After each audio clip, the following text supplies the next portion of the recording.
Late August 1944. Northern France.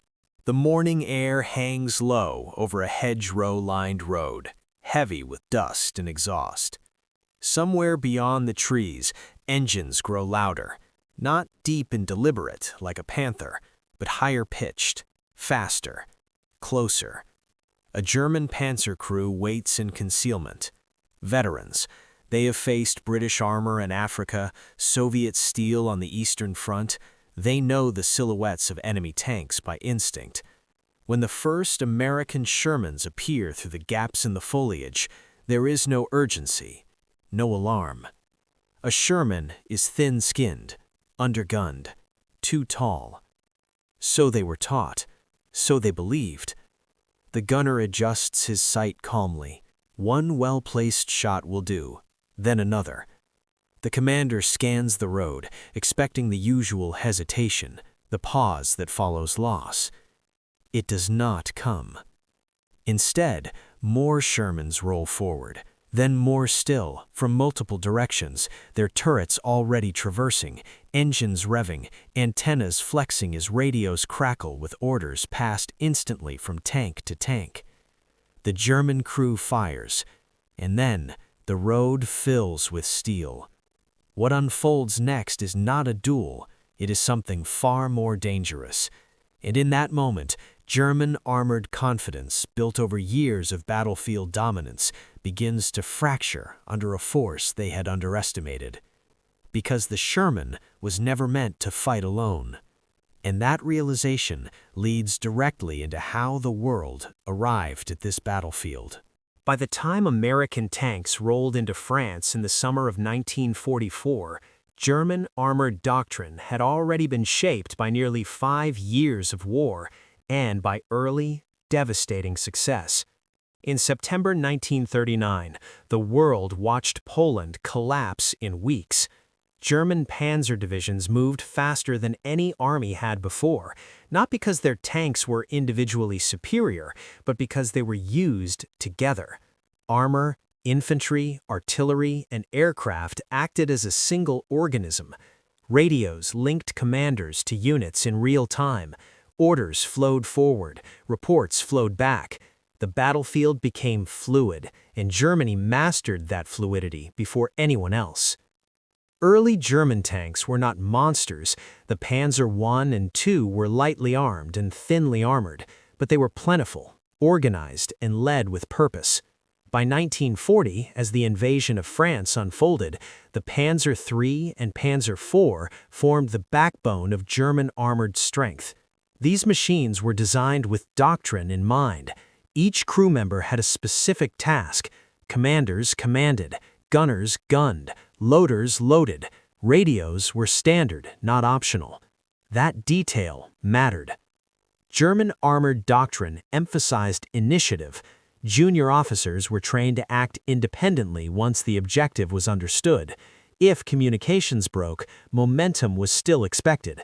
This philosophy, Auftragstaktik, turned armored units into flexible, aggressive tools. It worked spectacularly against opponents still thinking in terms of rigid lines and centralized control. By 1941, on the Eastern Front, German tanks faced a shock. The Soviet T-34 appeared with sloped armor in wide tracks that outperformed German designs in mud and snow. The heavy KV series proved nearly impervious to standard anti-tank fire. German crews adapted under fire. They learned weak points. They used tactics, coordination, and experience to compensate for technical inferiority. And they succeeded, at a cost. The Eastern Front hardened German tank crews. Survival became an art. Engagements were brutal, close, and relentless. By 1943, veterans who had survived Kursk, Kharkov, and countless unnamed clashes carried a deep confidence in their own judgment. They had faced superior numbers before, they had faced stronger armor, and they had learned that skill, discipline, and superior machines, when available, could still decide the fight. Those machines arrived in force by 1943. The Panther entered service with a long 75mm gun capable of destroying enemy armor at ranges that felt unfair. The Tiger I brought an 88mm gun whose reputation spread faster than the tank itself. These vehicles were expensive, mechanically complex, and difficult to replace, but on the battlefield, in the hands of trained crews, they were terrifying. German armored thinking evolved around these strengths. Tank combat became about engagement ranges, armor penetration tables, and first-shot kills. A good crew in a Panther or Tiger could dominate open terrain.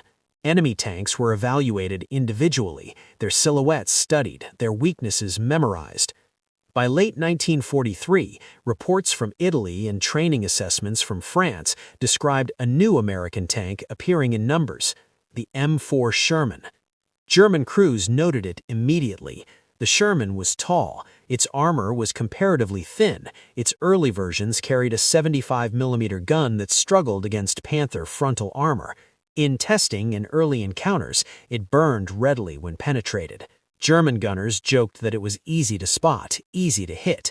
They called it inferior, not as an insult, but as a technical assessment. To German armored crews raised in a culture that prized individual tank superiority, the Sherman appeared to confirm what they already believed. American industry, they thought, favored quantity over quality, standardization over refinement. The Sherman seemed like proof, and in isolation they were not entirely wrong. But war is never fought in isolation. As German armored forces prepared to meet the Allies in Western Europe, their expectations were shaped by years of fighting enemies who challenged them with armor strength or numbers, but rarely with both coordination and scale. They expected engagements to unfold as contests between machines and crews. They did not yet understand that they were about to face an army fighting a fundamentally different kind of armored war, one that would not test German tanks individually, but exhaust them collectively. And that difference began far from the battlefield, across an ocean, inside factories that never heard gunfire. While German armored doctrine was forged in rapid campaigns and brutal adaptation, American doctrine was shaped by distance, industry, and time. The United States entered the war late, but not unprepared. Long before American soldiers landed in North Africa or Europe, planners in Washington were already thinking in systems, not just tanks, but how tanks would be built, shipped, fueled, repaired, crewed, and replaced continuously. The M4 Sherman was born from that mindset. American designers did not set out to build the most heavily armored tank on the battlefield.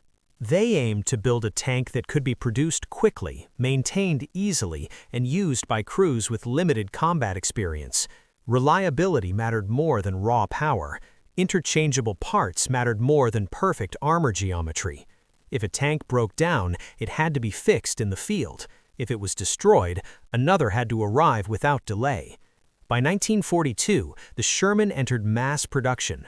Factories in Detroit, Chicago, and across the Midwest worked around the clock. Different manufacturers built the same tank to the same standard.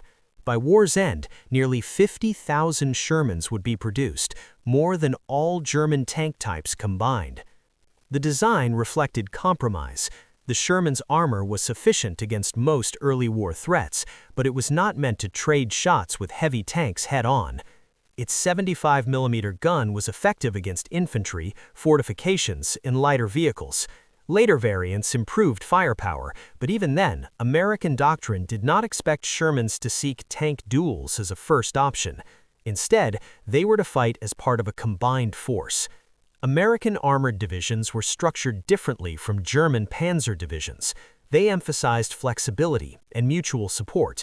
Infantry rode alongside tanks. Engineers followed closely. Artillery stood ready to respond within minutes, and overhead, Allied aircraft dominated the sky. But the most underestimated feature of the Sherman was not its gun or its engine. It was its radio.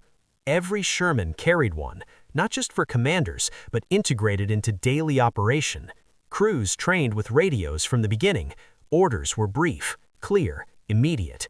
Tank commanders could talk to each other, to infantry leaders, and to higher command without leaving their vehicles. This transformed how American units fought. When a Sherman was knocked out, the loss was reported instantly. Nearby units adjusted, flanks were covered, artillery was called in, smoke was deployed, new orders arrived while engines were still running. German tanks had radios too, but by 1944, shortages and battlefield attrition meant that not every vehicle was reliably equipped, especially in depleted units. More importantly, German doctrine assumed fewer vehicles acting with greater individual autonomy. American doctrine assumed constant communication among many vehicles acting together. Training reflected this reality. American tank crews were often younger and less experienced than German counterparts. Many had never fired a shot in anger before landing in Europe, but they trained repeatedly in coordination, movement drills, radio procedures, reaction to ambush. They were taught not to fixate on individual threats, but to maintain formation and follow orders even under fire. Losses were expected. Replacement crews arrived constantly. Vehicles were repaired or replaced at a scale Germany could not match by 1944. This did not make the Sherman invincible. In North Africa and Italy, American crews learned painful lessons. Shermans burned. Crews died. German gunners exploited their advantages mercilessly. Reports reached Washington and London describing severe losses in head-on engagements against Panthers and Tigers. But instead of redesigning doctrine around fear of German heavy tanks, American planners adjusted how Shermans were used. They emphasized flanking, mobility, overwhelming presence. If one tank could not kill a Panther, 3 might. If 3 could not, artillery would. If artillery could not, air power would. The Sherman was not meant to win duels. It was meant to keep moving. By the time Allied forces prepared to break out of Normandy in the summer of 1944, American armored units were operating as parts of a vast, interlinked system. Fuel flowed forward. Orders moved faster than German reactions. Losses were absorbed rather than felt. German intelligence reports noted the numbers, they noted the radios, but they still framed the Sherman as an inferior machine. They did not yet grasp what those numbers and radios would mean when the battlefield expanded, when lines blurred, and when German armor was forced to respond everywhere at once. Because theory becomes reality only when steel meets steel, and that reckoning would arrive through the lived experience of the men inside the tanks on both sides. Inside a Sherman, the world was loud, cramped, and violently unpredictable.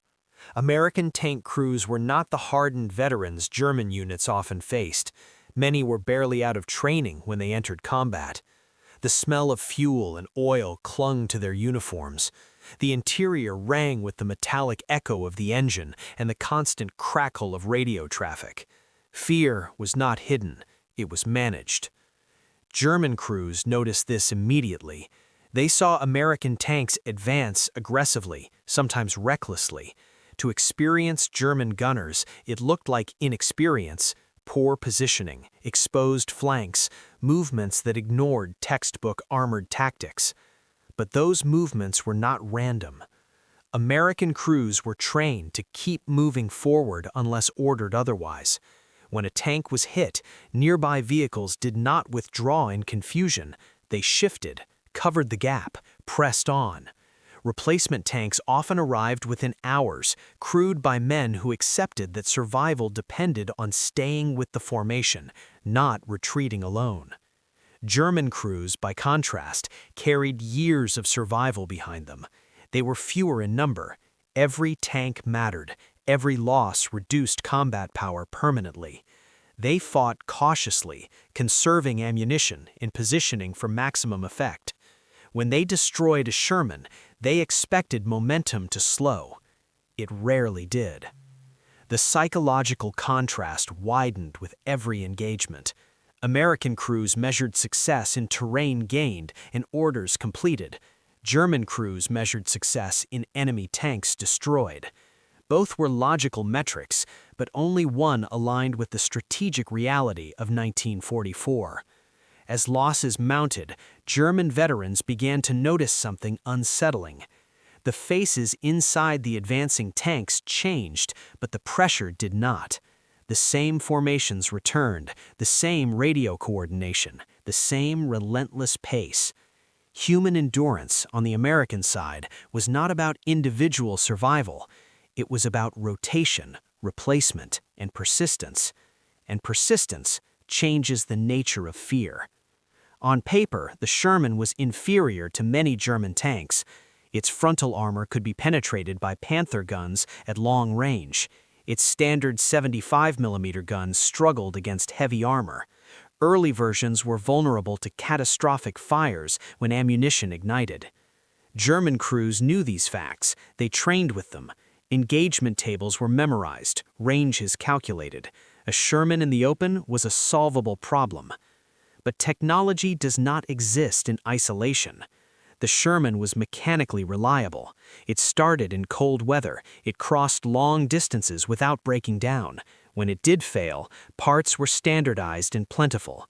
German Panthers, for all their power, were plagued by mechanical issues, especially in their early deployments. Final drives failed, engines overheated. Maintenance consumed time and manpower Germany no longer had in abundance. Mobility mattered. The Sherman could reposition quickly. It could retreat, flank, or redeploy without waiting for specialized recovery vehicles. German heavy tanks often could not be easily recovered if damaged. Abandonment became common. Upgrades came steadily. Improved ammunition. Wet stowage reduced fire risk. The 76mm gun improved penetration. British Firefly variants mounted the powerful 17-pounder, changing the engagement equation entirely. German crews began to encounter Shermans that could kill them at ranges once considered safe. The Sherman's true technological advantage, however, remained invisible. Radios allowed units to fight as a network. A tank was not just a gun platform, it was a sensor. Spotting an enemy meant transmitting information instantly. Fire was coordinated. Targets were shared. German tanks often fought as individual predators. American tanks fought as a pack. Technology, when embedded in a system, amplifies itself, and the system was only beginning to reveal its full weight. German mockery of the Sherman was not born of arrogance alone. It was reinforced by experience. In early encounters, German gunners destroyed Shermans with efficiency. Reports praised the ease of penetration. Veterans joked about American tanks burning quickly. These stories spread. They hardened into belief. Belief shapes behavior. German commanders positioned tanks to exploit range advantages. They waited for perfect shots. They assumed that once American tanks took losses, momentum would falter. Instead, they watched waves continue. Underestimation delayed adaptation. German units did not initially adjust tactics to counter massed, radio-coordinated advances. They treated each engagement as a discrete battle, not part of a sustained operational flood. By the time perception began to shift, German armored strength was already stretched thin. Fuel shortages limited movement. Replacement crews lacked experience. Air superiority restricted daylight operations. Mockery gave way to frustration, then concern. Because what the Sherman lacked in individual dominance, it replaced with something German doctrine was never designed to counter in sufficient quantity: constant, coordinated pressure.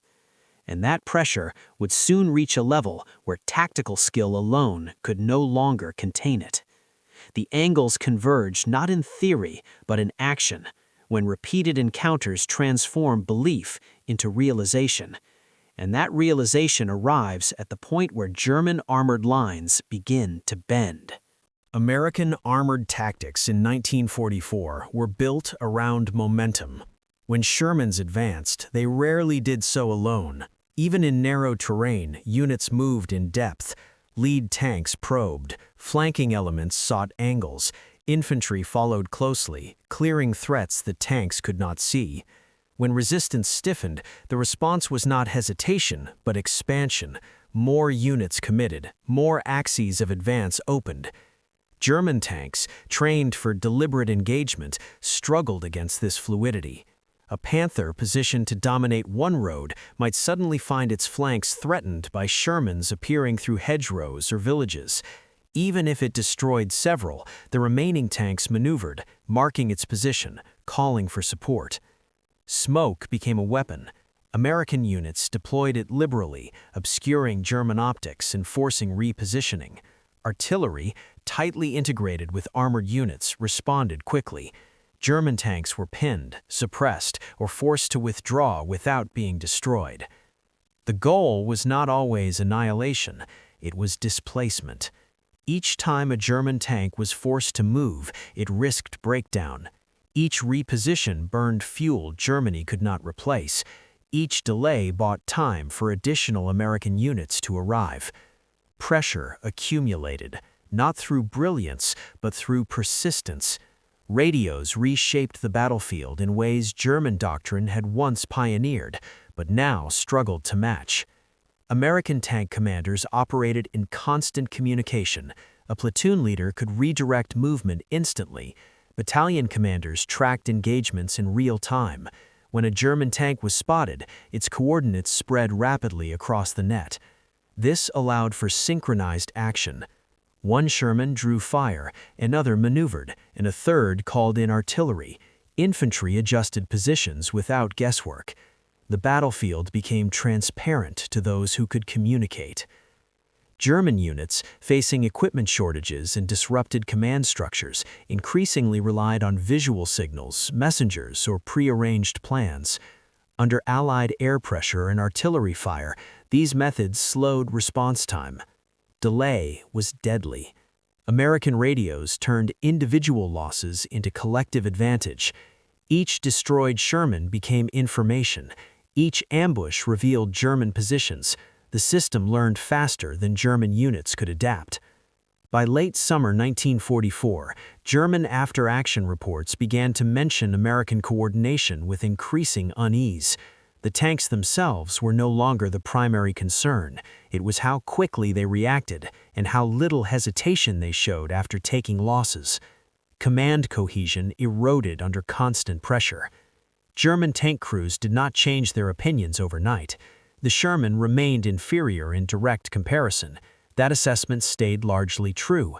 But reality forced a reframing.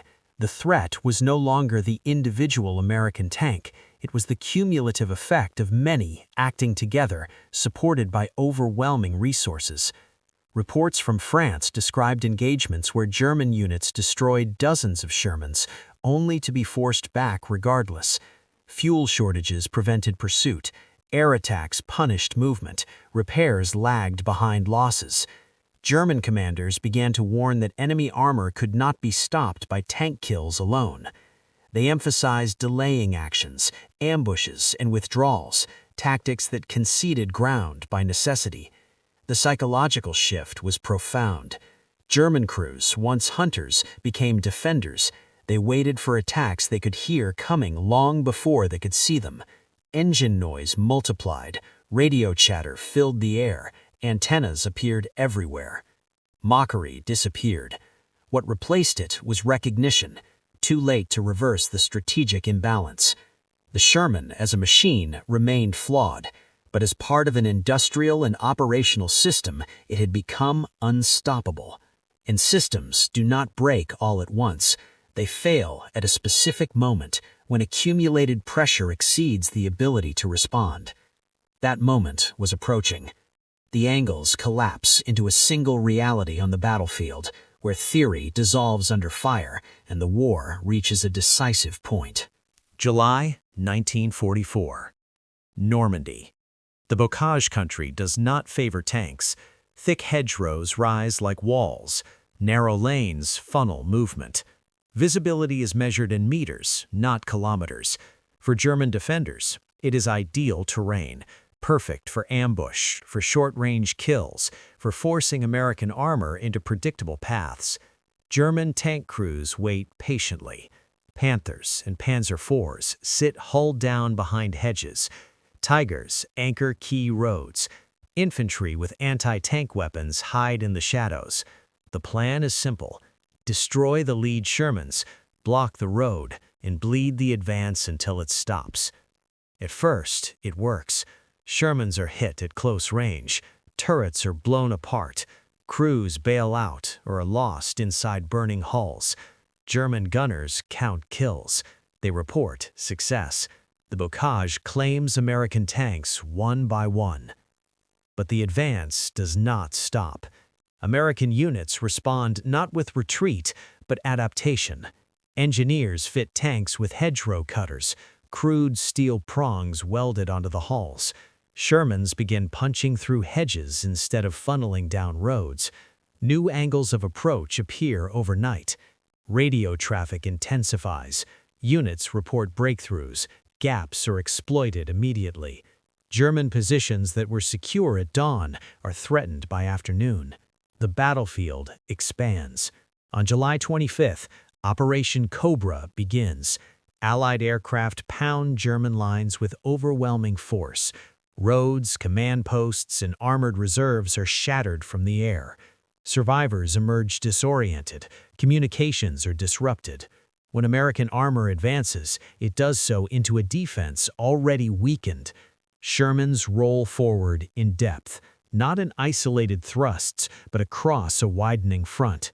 German tanks engage, destroy, reposition, only to find new threats emerging from unexpected directions. Every engagement becomes part of a larger pattern. A Panther might destroy 3 Shermans, then be forced to withdraw under artillery fire. A Tiger might hold a road for hours, then be bypassed entirely. American commanders do not fixate on destroying every enemy tank. They push around them, past them. By late July, the German line begins to stretch thin. Reserves are committed piecemeal. Fuel shortages limit counterattacks. Air superiority makes daylight movement hazardous. German tank crews begin to feel it. Not defeat, but exhaustion. Every time they stop one thrust, another appears. Every radio call brings new orders, new crises, new threats. The Shermans' numbers become impossible to ignore. Losses that would cripple a German unit are absorbed without pause by American formations. Replacement tanks arrive almost as quickly as destroyed ones are reported. Crews rotate. The advance continues. What German doctrine had never accounted for now becomes undeniable. The battlefield is no longer a series of duels. It is a test of endurance, and Germany is running out of time. This pressure does not culminate in a single explosion, but in a cascade, one breakthrough feeding the next. And that cascade reaches its decisive point as German armored cohesion begins to collapse entirely. Early August 1944. The German front in Normandy is no longer a line. It is a series of ruptures held together by orders, habit, and hope. Units that once maneuvered as divisions now fight as fragments. Tank crews receive commands that contradict each other or arrive too late to matter. American armored columns exploit this disintegration with relentless speed. Shermans surge through gaps opened by Operation Cobra, fanning out into the French interior. Roads once dominated by German armor are flooded with American vehicles, tanks, half-tracks, trucks, artillery, moving continuously. Radios bind them together, allowing commanders to redirect entire formations in minutes. German attempts at counterattack falter. Panther battalions redeploy only to be intercepted by airstrikes. Tigers arrive late, low on fuel, and are forced into defensive roles. When they fire, they kill, but when they stop, they are bypassed. American armor flows around strong points like water, isolating them. The German High Command issues increasingly desperate orders: hold ground, counterattack immediately, withdraw only with permission. These directives clash with battlefield reality. Communications break down, units act on partial information. Tank crews sense the shift before it is officially acknowledged. Where once they chose engagements, now engagements choose them. Engines idle as fuel is conserved. Ammunition is counted carefully. Recovery vehicles are scarce. Damaged tanks are abandoned, not because they are destroyed, but because they cannot be moved. The encirclement at Falaise becomes inevitable. As American and Allied forces close the gap, Shermans play a critical role, not by annihilating armor outright, but by sealing exits, blocking roads, and maintaining pressure. Every hour matters. Every delay costs Germany men and machines it cannot replace. German columns attempting to escape are harassed continuously. Shermans appear at crossroads, supported by artillery and infantry. Radios allow rapid concentration of force. A single report of movement triggers immediate response.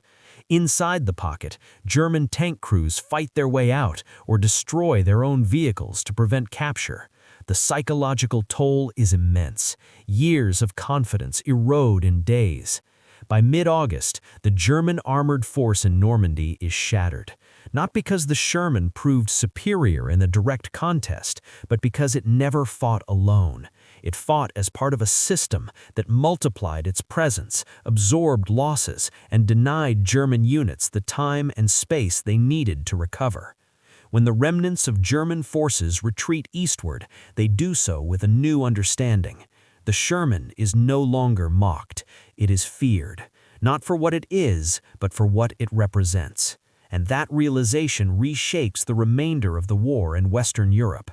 The guns fall silent in Normandy, but the consequences are still unfolding. What remains is to measure the cost and the meaning of what has been broken. When the fighting in Normandy ends, the ground tells the story before the reports do. Burned-out vehicles line roads and fields. German tanks, Panthers, Panzer IVs, the occasional Tiger, sit abandoned with hatches open, engines cold, tracks broken not by enemy fire, but by mechanical failure or lack of fuel. Nearby, Sherman hulks are scattered in greater numbers, some blackened, others pierced cleanly through. The disparity is striking. German armored losses in Normandy are catastrophic. Entire divisions cease to exist as effective fighting forces. Thousands of vehicles are destroyed, captured, or abandoned. Replacement tanks cannot arrive fast enough, and trained crews are even scarcer. The armored core that once defined German battlefield dominance in the West is broken. American losses are severe as well. Shermans are destroyed in large numbers. Crews are killed or wounded at rates that shock families back home. Unit histories record days where dozens of tanks are lost in single engagements. But the difference lies in recovery. American armored units reorganize within days. Replacement tanks roll forward from depots. Crews are reassigned. Command structures remain intact. The advance resumes with minimal delay. German after-action reports increasingly emphasize a grim conclusion. Tactical success, measured in enemy tanks destroyed, no longer translates into operational success. Even the most successful German gunners cannot alter the outcome when overwhelmed by constant pressure and superior coordination. Fuel shortages worsen, ammunition runs low. Air superiority ensures that any attempt to regroup is detected and punished. German armored units are forced into defensive roles for which they were never designed. The Sherman's reputation among German crews changes decisively during this period, not because its armor improves dramatically, but because its presence becomes constant. It appears everywhere, on roads, in fields, at crossroads once considered safe. The psychological impact is profound. German tankers begin to speak of fighting the Americans as fighting an ocean. Destroying individual waves achieves nothing if the tide continues to rise. The battlefield no longer offers opportunities for decisive counterblows, only delaying actions. Normandy marks the end of German armored initiative in the West. From this point forward, German tanks fight reactively. They defend, they withdraw, they sacrifice mobility to survive. The confidence that once defined panzer forces is replaced by calculation and caution. And behind every German withdrawal, the Shermans follow. The destruction in Normandy is not the end of the story, it is the beginning of a new phase, where lessons are carried forward into the final year of the war. As the Allies push beyond Normandy, the consequences of the Shermans' role become clearer. By September 1944, German armored forces in Western Europe are severely depleted. Reports from the front describe entire panzer battalions reduced to a handful of operational tanks. Ersatz crews, often poorly trained, attempt to fill gaps left by veterans lost in Normandy. Mechanical failures compound the problem. Panther engines seize, Tiger transmissions fail, and recovery vehicles are too few to salvage the damaged armor. Each breakdown further weakens operational capacity. Allied forces, in contrast, maintain momentum. Shermans continue to advance in waves, supported by infantry, artillery, and air cover. Replacement tanks arrive faster than German crews can destroy them. Casualties are absorbed. Lines extend without collapse. In the eyes of the Germans, the Americans are inexhaustible. A machine fueled not by steel alone, but by numbers, coordination, and communication. Strategically, the Normandy breakthrough signals a turning point. The German command must abandon attempts to hold territory in the West. Retreat becomes organized but inevitable. The Falaise Pocket seals thousands of German troops, including surviving tank crews, leaving a permanent mark on the operational landscape. German armored doctrine is forced into reactive survival. Previous emphasis on individual skill and first strike capability is overshadowed by the need to conserve tanks, fuel, and manpower. Even elite formations, once feared for their precision and firepower, are now constrained by logistics and communication failures. The Shermans, though individually inferior in firepower, have achieved a dominance the German crews never anticipated through relentless application of doctrine, radios, and sheer numbers. The psychological shift is equally profound. Veterans who once mocked the Sherman now speak of its tenacity. A tank that burns in seconds can be replaced in hours. A unit that falls can be replaced in days. The German view of battlefield dominance, grounded in technical superiority and crew skill, begins to crumble. The Sherman becomes emblematic of the Allied advantage, a weapon not through power, but through systematized persistence. Post-war analyses confirm these lessons. Historians note that American success in Western Europe was not solely due to the Sherman's design, but to the integration of mass production, reliable mechanics, crew training, and effective communication. German tank commanders, once confident in their technical supremacy, were repeatedly confronted by an armored force that refused to be defeated in conventional terms. By late 1944, the Sherman's reputation has evolved from contemptuous mockery to grudging respect. It is understood not as the best tank in a duel, but as the centerpiece of a machine that overwhelms through coordination, adaptability, and endurance. A tank that embodies the full weight of American industrial and operational power. The battlefield of Normandy is silent now, but the lesson is clear. When numbers, training, and communication converge, even the most elite enemy armor can be rendered ineffective. The story of the Sherman in Normandy is not one of raw power. It is a story of systems, persistence, and coordination. German crews entered battle expecting to dominate through skill, experience, and technical superiority. They measured tanks individually. They valued first strikes, precision, and the ability to survive against equal or stronger foes. For years, this philosophy had won battles, shaped reputations, and defined armored warfare. Yet in the fields and hedgerows of France, that philosophy collided with something different. The Sherman, lightly armored, mechanically simple, individually unremarkable, fought as part of a vast, interconnected network. Radios carried orders instantly, units rotated seamlessly, losses were absorbed. Numbers mattered as much as firepower. The lesson is both tactical and human. In warfare, the sum of coordinated action can outweigh individual superiority. A tank crew's courage, a gunner's skill, and a commander's judgment are decisive, but only when integrated into a system that amplifies them. Without communication, replacement, and persistence, even the most fearsome machine cannot sustain its effect. Normandy demonstrated that modern war is not measured in single duels or isolated heroics. It is measured in the endurance of a force, the speed of its decision-making, in the resilience of its infrastructure.